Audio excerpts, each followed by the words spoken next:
Hello and welcome to Market House, the podcast where we talk all things Disney.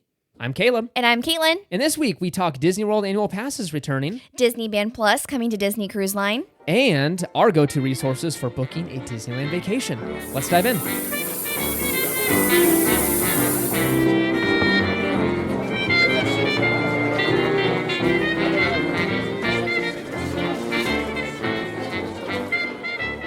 All right, and this is episode number 78, and cannot wait, like always, to get started with this episode. Yeah, welcome back, everyone. Welcome back. And if you're new here, hello, and welcome to Market House. Yeah, we're happy you're here. Very happy you're here.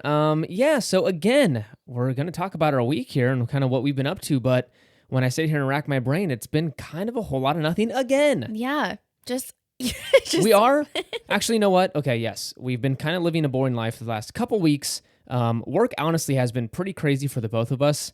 And so I think by the end of the day, we're kind of tapped out and we want to just do something that's kind of just boring, which is watch TV and make dinner. Get cozy.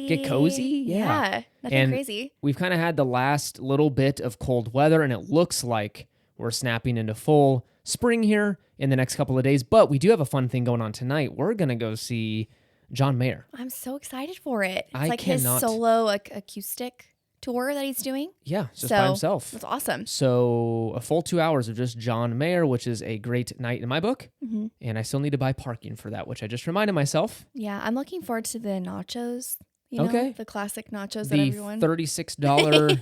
Anything with... I have an obsession right now with just regular... just chips and just queso or nacho cheese. I know that for some people they're like, why? I'm like, I don't know. I just makes it, everything is just sounds so perfect when you have nacho cheese and chips. Okay. That's Caitlin's going to be at jury duty eating some nachos and chips. Jury duty? Yeah, you said it. Everything's good with chips and queso. So, hey, before we dive into this week's episode, please consider leaving a review on Apple Podcast or Spotify. Giant help to the show. Again, just kind of helps get the word out there to people. If they're looking through and trying to find a Disney podcast and they see those reviews, kind of adds legitimacy to what we're doing here, and we appreciate it, and kind of lets us know what you like about the show, and I think we have a new one. We do, and it's a 5-star review, which is amazing. This is from the Feminist Princess, and it's titled Best Disney Podcast. Market House Podcast is my absolute favorite Disney podcast. The audio, timing, and content is the perfect blend. As a busy mom, a shorter podcast between 40 and 60 minutes is ideal. I can listen to a full episode without being interrupted, and it makes me so happy. Thank you for creating unique content that brings me back to the parks and Disney environment each week. Thank you so much. Yeah, super nice. Thank you so much. Glad you're enjoying the show, and that's just super awesome to hear. Yeah, we love that. And again, thank you to everyone who has left reviews for us, as well as the people that have clicked the 5-star ratings. Again, I know people are quite busy, so if you do have some time, feel free to click those 5 stars below or leave a written review. It truly does make our day. It really does. And hey, before we dive in, we've got one more thing. You can also support the show by using our Getaway Today link to book your Disney vacations, and you can save an additional $10. Hey, that's what is that? A couple popcorn buckets? Yeah. If you use code MARKETHOUSE10. I don't even think it's a couple popcorn buckets. It's like maybe a regular popcorn. Okay, you don't have to say that. The popcorn buckets, I think, are like $12 now. Whatever. Okay, use code MARKETHOUSE10 to save $10.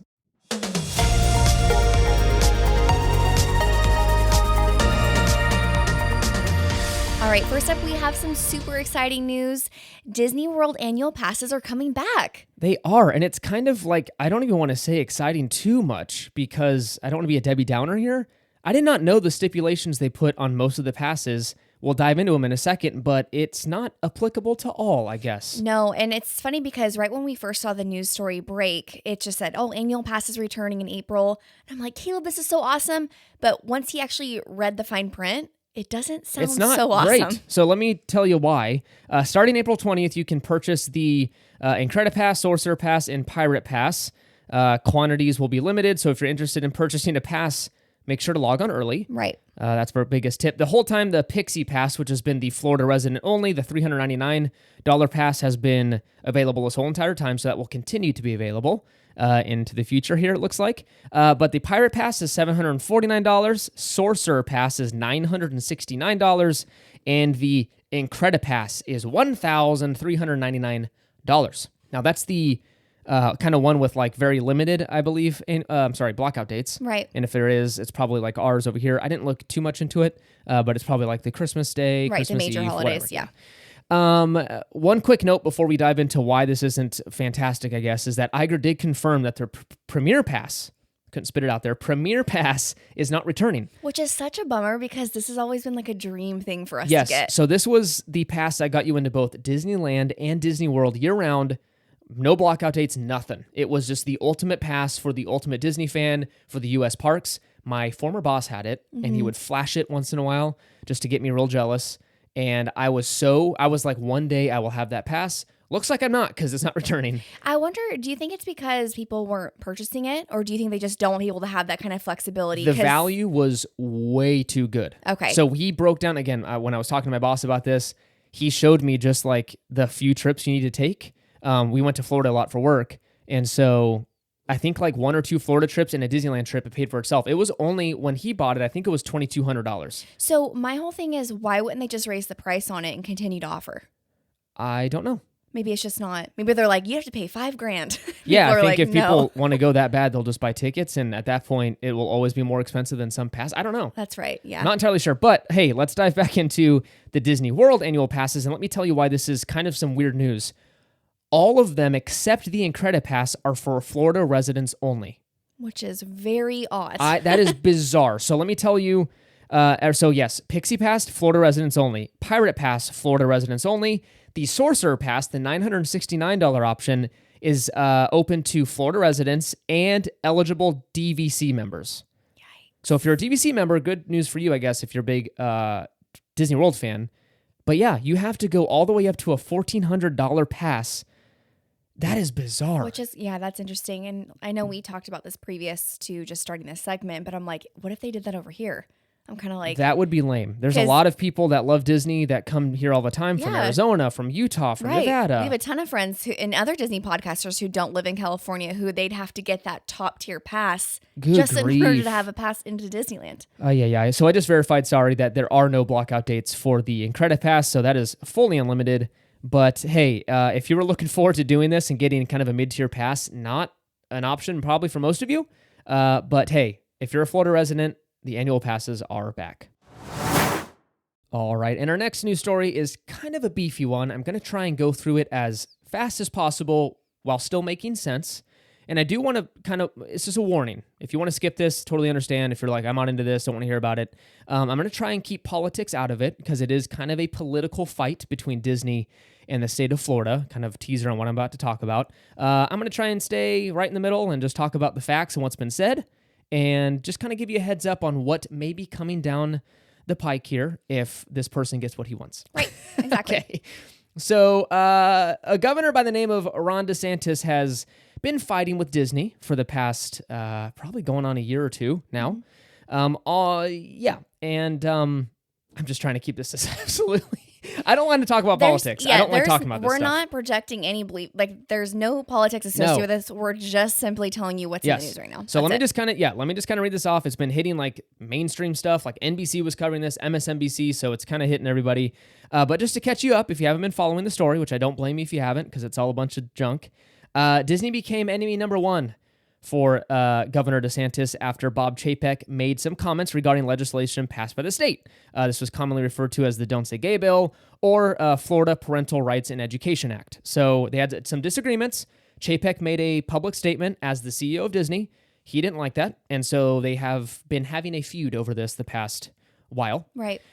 He vowed to break up Disney World's managing body and tax district, which was called Reedy Creek Improvement District. The cool thing about the district was that it was self-managed by Disney. So it was basically its own city. Taxpayer money did not go to improving the land that Disney owned. Disney essentially ran its own city with utilities, fire department, you name it, it had it. And that was the cool part. It was separated from the state of Florida so that Florida residents weren't paying for a corporation's basically mini city, right? Does that make sense?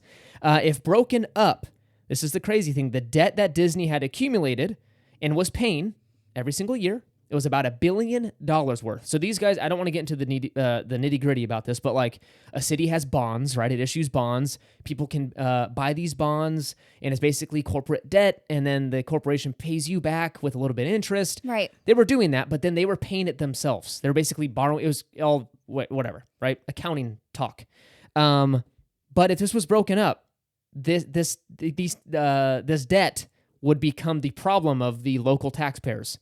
So about $1 billion would be passed on from Disney, and Disney was kind of shrugging their shoulders like, okay, if you break this up, you guys owe basically this improvement district $1 billion. Right. Right? DeSantis claims that this wouldn't be the case. Again, I'm not entirely sure how that'd be possible other than using state funds at that point. So it'd just be the whole entire the state of Florida paying this $1 billion in debt. So not entirely sure how that would happen, but instead of eliminating the district entirely, the state renamed it.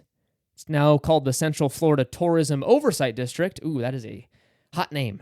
And handpicked people to elect to the board. So he's got a bunch of buddies that are on the board now, kind of doing his wishes, right? But Disney, being the smart people that they are and having very high-paid lawyers, had passed like 1 million building projects and basically work that they planned or like kind of maybe wanted to do in the future, passed all of this before the district was established. So before that, basically the state of Florida could take control, they basically were like, we give ourselves the right to do whatever we want on this land. They stripped the board of any legitimate power to manage the property. They made it worthless. Passed all these different, these things through this improvement district, and then just said, oh, here, it's yours now. You have no power. And by the way, we're doing all these things for the next 100 years. Oh my gosh. And listen to this. These new rules are in place for a very long time, and here's how they did it. They use this wording here. This declaration shall continue in effect until 21 years after the death of the last survivor of the descendants of King Charles III, King of England, living as of the date of this declaration. What? Yes. This kind of clause is most often used in the UK, typically when it comes to trusts, and provides a buffer against perpetuities. So basically, there's a law that says that people can't make laws that last forever, right? Right. That you can't do that. So you have to tie it to something that's going to be around for a very long time, but does have an end date, which is King Charles III's youngest descendant, until that descendant passes away. That's sad. No. I don't like it. So whoever this kid is, you're very important to the Disney Corporation. Okay. So DeSantis was very upset by this and is now seeking legal action against Disney. And this is where I really wanted to get with this and tell you how this might affect your vacation moving forward. But he wants to avoid the agreement with Disney and, quote, this is what he said, we're going to look at things like taxes on the hotels, we're going to look at things like tolls on the roads, and we're going to look at things like developing some of the property that the district owns. Now, how does this unquote, sorry. How does this penalize Disney? Here's the thing. This is what I'm thinking. Again, the cost would then have to go on people like us going to the parks or living around the area. So again, how does that impact Disney? But here's the thing, because people will then get in tuned upset with Disney because of the higher pricing. And then maybe he thinks that people are going to want to boycott Disney, which again, that's not going to happen. That's just silly. So politics aside, I'm not getting into, I don't care if you're Republican, Democrat, Independent, Green Party, Tea Party. No, it's just more about the cost that's going to be associated with it.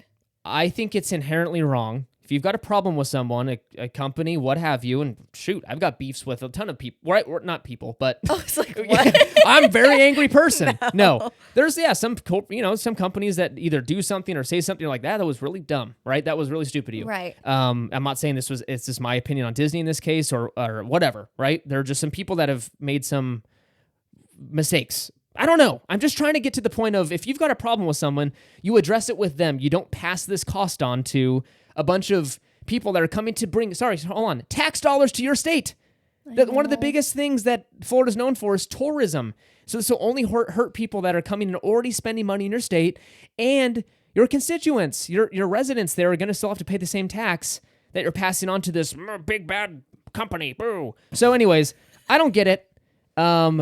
Politicians like to say these things to get into the news cycle. He may just be full of air, just kind of spouting junk off just to get on, and he accomplished it. It was all over the headlines yesterday. So anyways, we're glad Iger's back in the CEO spot. He has a ton of experience with not only Disney, but managing the politics on the side. He's worked with some very frustrating people in the past, and I'm sure this is not new to him. So we'll see how he handles this. I hope this is all, again, a bunch of just hot air, and doesn't have any really backbone. I hope he doesn't raise costs for consumers, because that's just silly. Yeah. And again, I don't care where you fall on the political spectrum. I think this is just a little silly. Yeah. So we had to address it because it's all over the news. And again, we want to keep politics out of this as much as possible, and because that's just not fun. I don't want to talk about that stuff. We want to talk about Disney and fun things, because there's enough of that junk going on in the background. Right. Okay, I'm done. I'm done with my rant. Good job.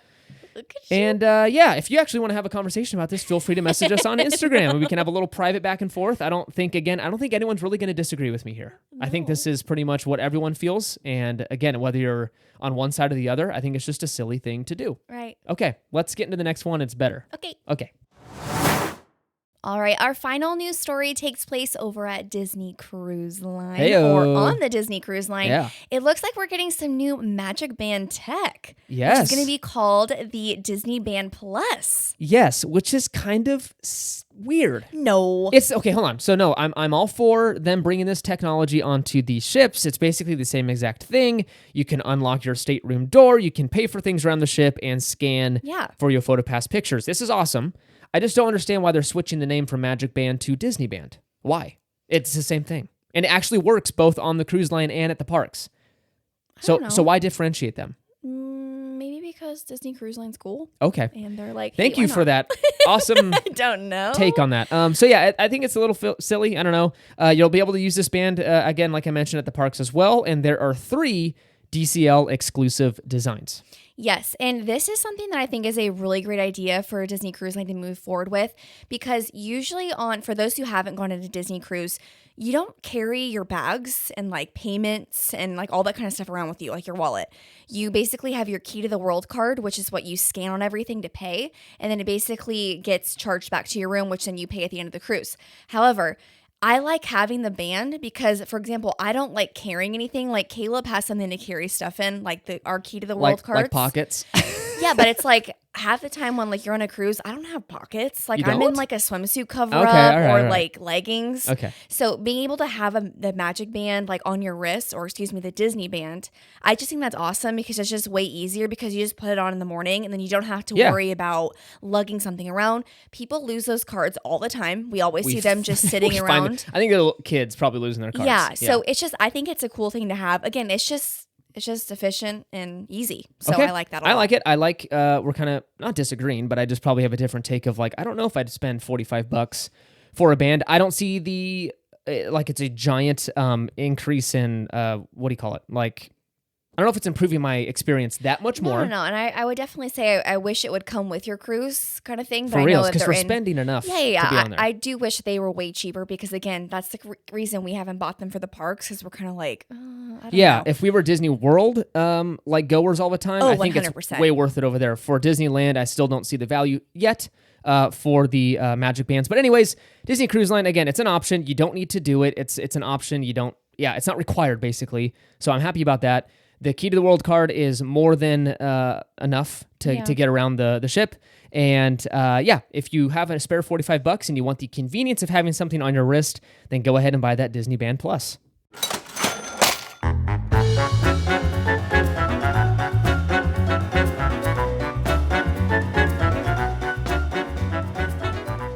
All right, it's time to do some shopping with Shop the Mouse with Market House. Caitlin, take it away. We are back and we are here with some new merch and I'm so excited. So going through Shop Disney, they released quite a few new items. So I just wanted to gather a couple items that I thought were unique and just stood out to me. So we're going to start out with ears because I have an obsession with ears.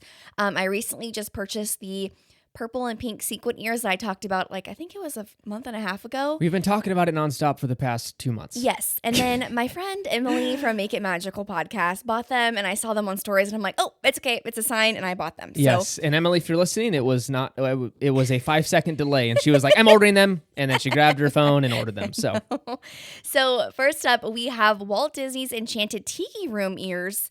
I thought these are quite unique. Normally, I don't get mini ears that are associated with like rides or attractions at the Disney parks. But there was one thing that I really loved about them, and it's honestly the color scheme. It kind of has like that wooden tiki, what do you call them? It's almost like the almost like the tiki torch material. Okay, yeah.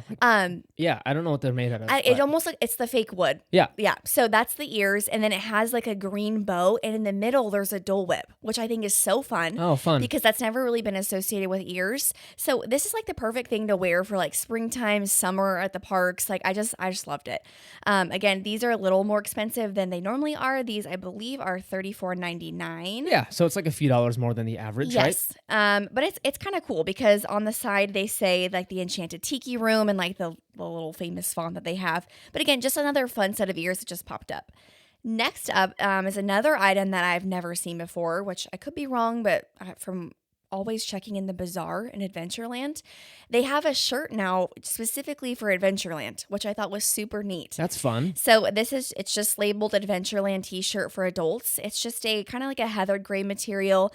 And in the middle, it's almost like a big green logo that says follow your own path. Adventure awaits, but in the middle of the logo is the Adventureland sign. So it's really awesome. It kind of looks like super retro, and it has the little Adventureland sign logo on your sleeve. Yeah, that looks awesome. So again, it's something where it's not like in your face Disney and you're like, oh my gosh, because like us, we don't like wearing like Mickey heads all over our shirts all the time. Well, yeah, I do like at the parks, but if I'm walking around the mall or at Target around my local, I don't know if I want to scream right. like I just got back from the park. So like this is the perfect kind of understated, like Yeah. if you kind of have to look at it and go, oh my gosh, that's from Disneyland. Yeah, so I thought it was neat. And again, I love that the sign is there because that's one of my favorite signs, the parks. Yeah, very cool.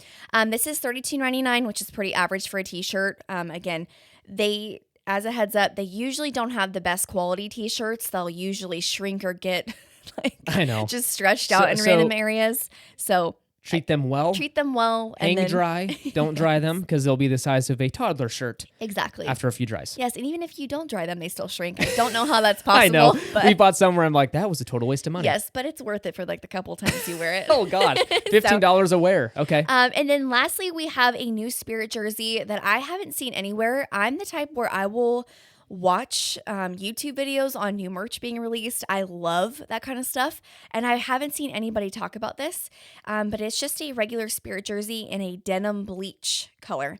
So the first time I saw it, I thought it was honestly the Pixar clouds. And I'm like, oh, that's cool. But then when I clicked on it, it's honestly just a denim blue Spirit jersey with like little bleach spots, like white bleach spots all over it. Again, it reminds me of the Pixar clouds. I just wanted to mention it on here because I'm sure they'll be promoting it everywhere soon because it's a new Spirit jersey. And they sell out super fast. When the new ones come out, they're gone within a couple weeks. They do. And again, they do have it for Disneyland as well as Disney World. And then it's the normal $74.99. So $75. They are very expensive. But I have to say, I love them. I will say, I tend to be the more frugal Caitlin's giving me a look right now. Excuse me. She is converted to the side of frugality in recent years. But yes, I think we have a hard time justifying purchases sometimes when they're over a certain dollar amount. It's a lot. Like I think $50 is the magic number of like I really have to think about the purchase. But anyways, enough about me. I think these items, I honestly think you get your money's worth because Caitlin wears these non-stop around the house as like a lounge shirt. To the airport. Like it's the perfect. Yeah. So again, they're pricey, but if you really like the design, I think you will wear them more than you think. Right. And because it's just a great option because they are a lighter material. So you can truly wear them all year long. Yeah. Either at night, like during the springtime and summertime when it does cool down at the parks, or all day when it's the wintertime. Which I love. But yeah, they can get pretty pricey, especially like the 100th anniversary one. $100, That's right? I think it was 90 or something. We just recently picked that one up. But again, it's like that's the one we got. I mean, I had a gift card, but it was kind of like, it's just a lot because it's the same material. Sure. So again, if you like Spirit jerseys, this is a new one coming out. I'm definitely keeping an eye out for it. I haven't seen it at World of Disney or anything pop up on Instagram yet, so it should be shortly. But that's awesome. It. Yeah. That was fun. So let us know if you end up picking any of these things up. Yes. Or if you've even if it's not one of these items, let us know what you've bought from Disney in recent. Yes. And if you find anything on Shop Disney or if you're even at the parks, definitely let us know. Send us a picture on Instagram or tag us in something because I just love seeing the new merch. Caitlin loves the merch.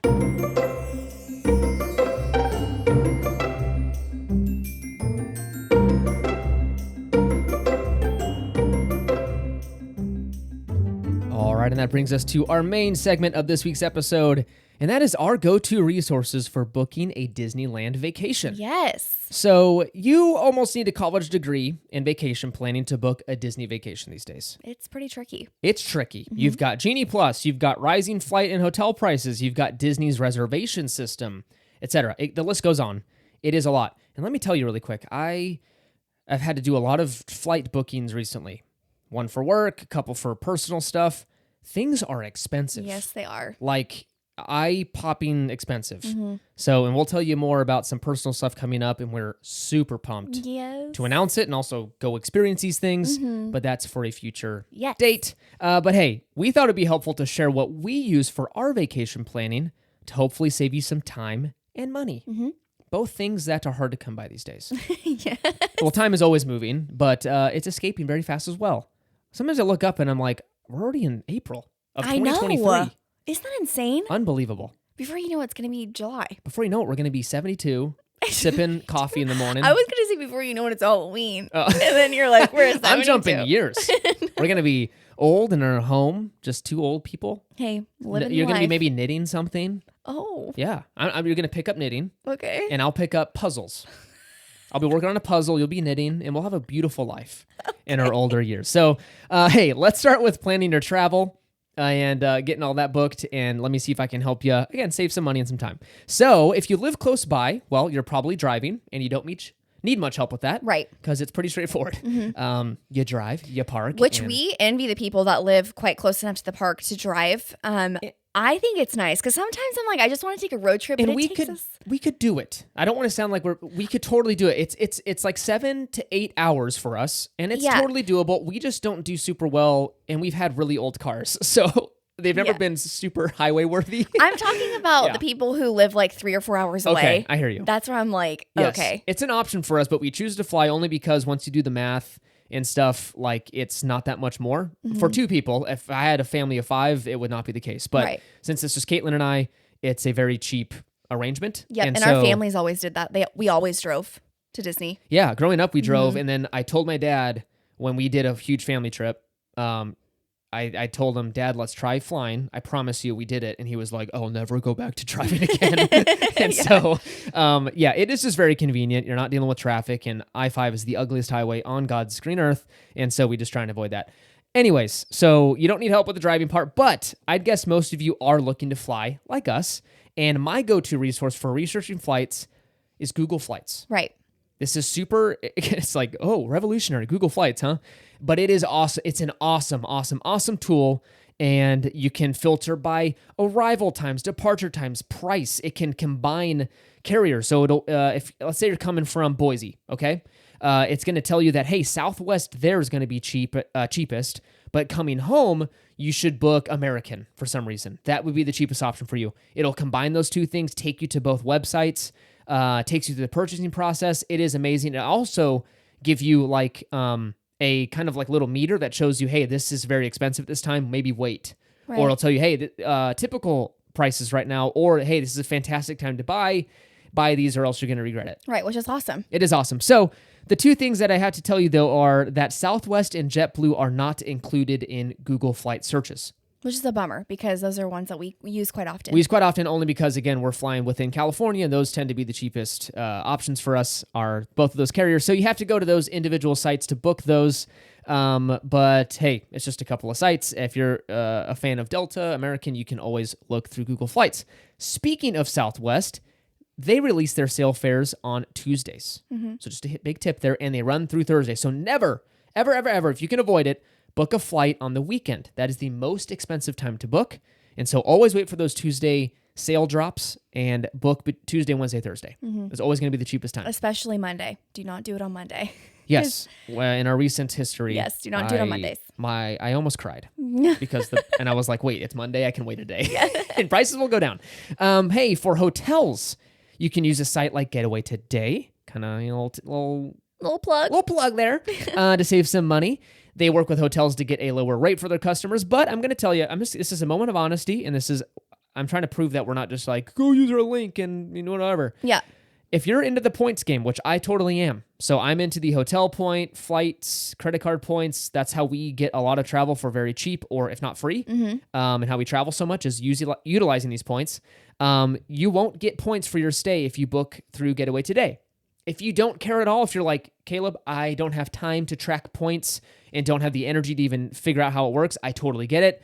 Ignore me. Go to Getaway Today and book it. That'll be most likely your cheapest option, is using Getaway Today. But if you're into the points game, definitely book directly through the hotel, because that's how you get points and get loyalty with these different companies, and how you get free junk in the future. But hey, just keep in mind, if you're looking to play that game, book directly with the hotel. Also, keep in mind that hotels will always be more expensive over a weekend. So if you have a flexible schedule, all of your travel is going to be cheaper during the week versus the weekends. Now, we don't have that luxury just because we don't want to burn all of our PTO at work. Right. And whatever. But hey, if you don't use a ton every year and you want to go during the week, you can take the kids out of school or go. Well, summer travel is always very expensive. Yes. Which we're learning. Which we also figured out. Holy smokes. Parents, please share with us. Hey, we're watching the Millers. Yes. On Adventures in Millerland. Over on YouTube right now. They just went on a Disney cruise and looked like they had a fantastic time. Number one, I look at, okay, they've got 2 kids, so it's a family of 4. Yep. I look at times of travel, so they're going through spring or summer.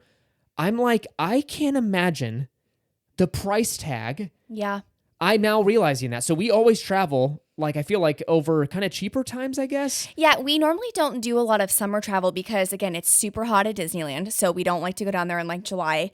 Florida, it's also just ridiculously hot. Swampy. So it's we've never really done a cruise in the summer. So we've always stayed home. That's our home time. Yeah. So we've never really experienced the high pricing. But let me tell you, parents, I have so much respect. I don't know how you do it. It's so expensive. Yeah. I was like, this is wrong. It's what crazy. I'm clicking on right now, the website it must be glitching out. Yes. Because there's no way that people pay this, and they do. Yeah. And it's insane. So anyways, summer travel is always going to be expensive, but if you can control it, try and book your vacation over a Monday through Thursday or something like that. It's going to be cheaper than a Thursday through whatever, right? Because you're utilizing those weekend days, and that's a very popular time to travel.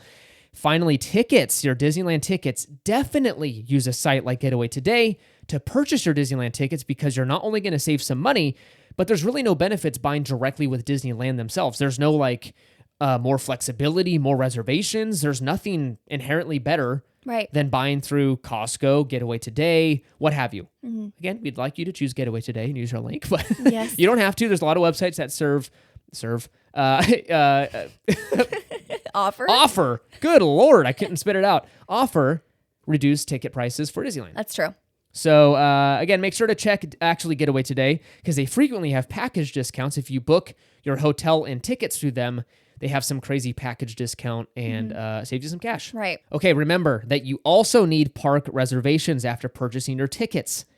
So any good website's going to that sells you the tickets will walk you through that process, but make sure you basically take those tickets, you connect them to your Disney app. So download that Disneyland app, connect them to your profile, and then the app's going to actually walk you through that reservation. Yeah, and it's kind of interesting because people are probably like, yeah, we know that. And I'm like, every single time we go to Disneyland, we see a poor family who walks up to the ticket area to get scanned in the park, and you hear the customer go, oh, do you not have a reservation for today? It makes me so upset because these poor people haven't been in years, or it's an old couple and they're just trying to go have fun. Yeah, and it happens every single time we go. And it's so sad because sometimes we have seen cast members let people in just being like, hey, we'll let you in. Remember but that next family? time, no. Yeah, but sometimes it's I'm sorry, because it's just a super busy day. Yeah. So it's very important to make sure that you get your reservations, especially with just how quickly they've been going recently. Just make sure you're on top of that. Yeah, and if you have a big group, let's say you're going with grandma and grandpa, you got uncles and aunts coming, cousins. If you're a Disney fan and you know the process, honestly, it's going to save everyone a headache if you just take over. Right. And you link everyone onto one big account and you guys have a party going and you can book the reservations for grandma and grandpa and those uncles and aunts that have no idea what they're doing when it comes to Disney, which I don't blame them because, again, it's very hard to do things now with them. And just take it over because you're going to save everyone some time and headache. and you can kind of be the point person. And then after you guys get in the park, you're on your own. Yeah. Book your own food. And you know what? In addition to getting the park reservations, it's the same thing goes for the dining reservations, which can be taken or booked up to 60 days in advance. Make sure you guys, again, like Caleb mentioned, if you are going to be in a big group, get all on one, what's it called? The term that we did with the family. Party. Get an all-in-one party because it makes everything so much easier when you're trying to land that Lamplight or Oga's Cantina or Carthay Circle. I'm telling you right now, which we will get into in a second, they go so quickly you don't have time to have 6 different people trying to get a reservation. No. So it's easier. And as we've said before, depending on how big your party is, you can't reserve that online. I think it's if it's above 6 people. Yeah, so I would try, I don't want to encourage this, like, don't abuse the system. Don't do this for every reservation. If you manage to get a Lamplight, let's say, and it'll only let you book 6 people, get it and then give them a call and just see if they'll go. If you have 9, let's say, just go, hey, it didn't even let me do it in the app. Am I able to add 3 people to my party? Just see. The worst thing that happens is you cancel the reservation. I don't want to encourage you to do something that Disney's like, well, that's not the point. But hey, if you nabbed a very hard to get reservation, just grab it. Normally, they're totally okay with it. The reason being, specifically with Lamplight, is they want to make sure that there's availability and room for a big enough party if it's higher than 6, which is what they told us. It's not a very big party friendly restaurant. No. So I think, and again, I'm talking specifically of Lamplight because this is where this happened to us. I'm not sure if other restaurants are the same, but I think we had a party of was it 7 or 8, and we couldn't do that. So we got it for 6. I think Caleb called and they were super accommodating and they're like, oh, no problem. We just normally ask that you call us because we have to make sure there's availability. Yeah. So they were cool about it, but yes, make sure to give them the heads up. Right. And don't get angry if you show up and you're like, well, they didn't let me do it. And they're like, well, dude, you're supposed to call. Right. And like, we can't just have, another table set aside. Like, no, we booked don't do that. And in regards to getting reservations, because I know a lot of people really stress out about this, because again, if you're going on your once in a lifetime trip or you only get to go once or twice a year, it's important to get the places that you really love to eat. Hey, how expensive it is now? It's like once every few years. Right. It's stupid expensive. Exactly. So the main thing that I found that's very helpful is, again, 60 days in advance. They normally open up for us, we're in Pacific time, anywhere between 5:40 a.m. and 5:58 a.m. Really? That's when they're up. It depends. I've had 2 different occasions where Lamplight was, I think, around like 6:47 they were on, and then another one where they didn't pop up until, 5.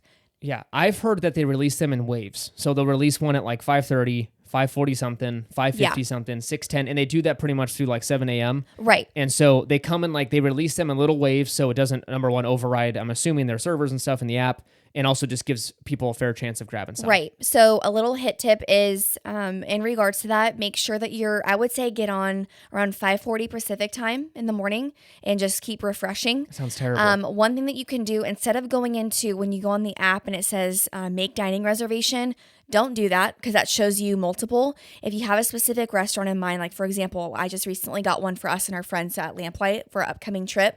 Search Lamplight Lounge, find that on the app and do make dining reservation because it's only going to show you that one. Okay, so go to the specific restaurant page in the app. If you're trying to get a specific restaurant like that, instead of doing the regular like make dining reservation, scrolling through the countless restaurants, 20 something. A little tip is just search the the restaurant and then go through there.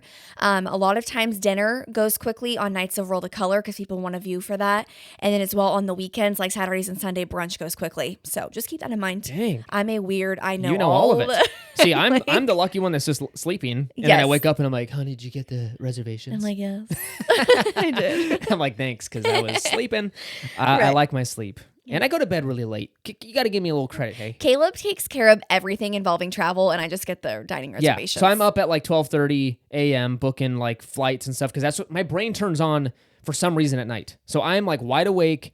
Like my best work is done in the moonlit hours. You also are in charge of all like getting the what are they called when like we went to Alaska, like all the excursions, because that's a super early in the morning. Yeah, that's Caleb. I just take care of the food. So Caitlin wants to make sure we're eating like some good spots. Okay, hey, let's move on for Disneyland specific prep. So just while you're at the park, our biggest tip is to utilize YouTube ride-through videos to get your little ones ready for new attractions. So we've heard from friends with toddlers. We are not parents yet, but that this is a must, an absolute must if you want to reduce the risk of freakouts, of cry moments, of I'm scared for my life. Yeah. Because, hey, you got to understand, even those dark rides are like super dark and loud noises. Winnie the Pooh, there's like clown things jumping at you, right? The heffalumps and woozles. Yeah. So there's some kind of scary elements in the kids' rides. So we found it, not personal experience, but from our friends and just some people, family we've talked to.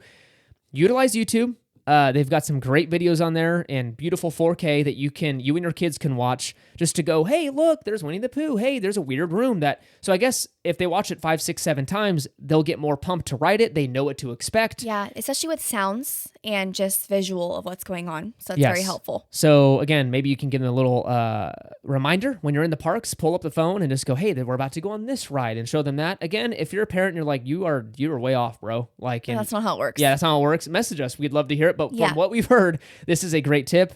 My brother, let me just give you a little personal experience. So when we went, our first or second time as a family, the youngest brother, he was very scared of everything. Yes. So even a train ride we went on, and he started screaming, no tunnel, because it was dark. And I mean screaming his head off because it was dark. So he wouldn't go on any of the dark rides after that. And we finally got on, and again, we were inexperienced in our Disneyland trips. We went in the dead of summer. It was like July. So we were dead. And we were trying to get on It's a Small World. It was like a 45-minute wait in the summer.